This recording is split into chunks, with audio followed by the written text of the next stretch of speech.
I don't cook. My kids Okay. are lucky they're alive at this rate.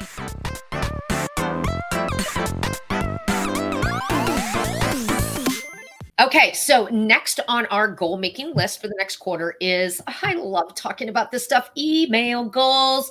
Because here's the thing, guys, page views are nice, but email is better. That's when you are in complete control of your income. You decide how much you make by how often you promote to your email list. Mhm. So having an email list, a healthy email list, is extremely important if you want a viable and healthy business.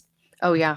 So again, Absolutely. yeah. So again, with all of these goals, you need to know where you are now. So you have to sit down and take a realistic look at your email list and where it is now.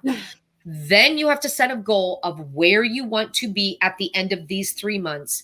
And then you can make your checklist of how to get there, of how to reach that goals, whether it be new opt-ins or new freebies, better opt-in boxes. Make sure you have opt-ins in every post. Make sure that your opt-in directly matches your blog post. I cannot stress the importance of that enough. It needs to match. You just can't throw something in there.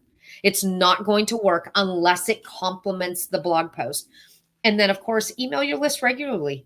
They need to hear from you consistently, or they're going to forget. A list that forgets about you is not a healthy list. And a healthy list is what you need to have.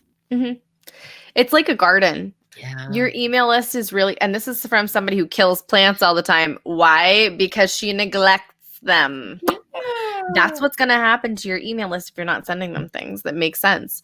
And I mean, you can do this by, I talk about repurposing all day long, and I will continue to do so because it is so glorious and beautiful and amazing. It's your thing. It's your inner core. It makes you smile. Absolutely.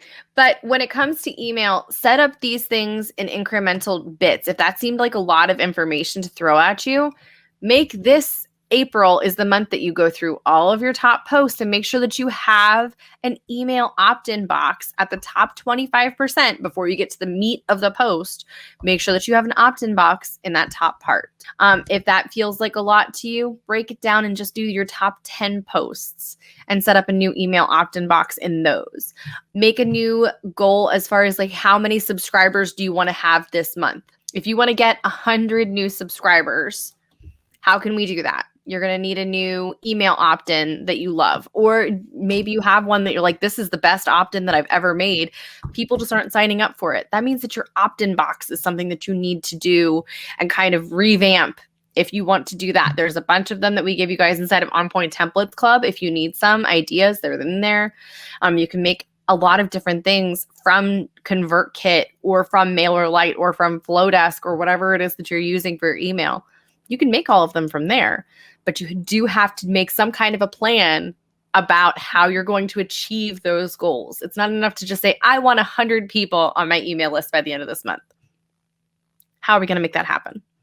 And if your answer to that is that you wanted to do things like Facebook ads, you can do that, but we're not going to talk about that. But you have to make that kind of a plan for yourself.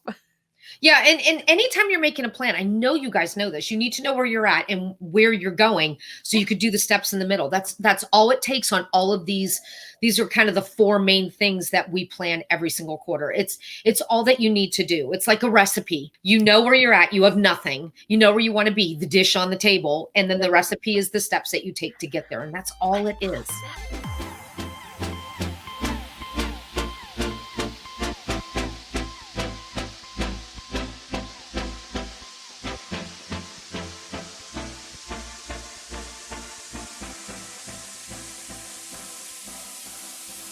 What?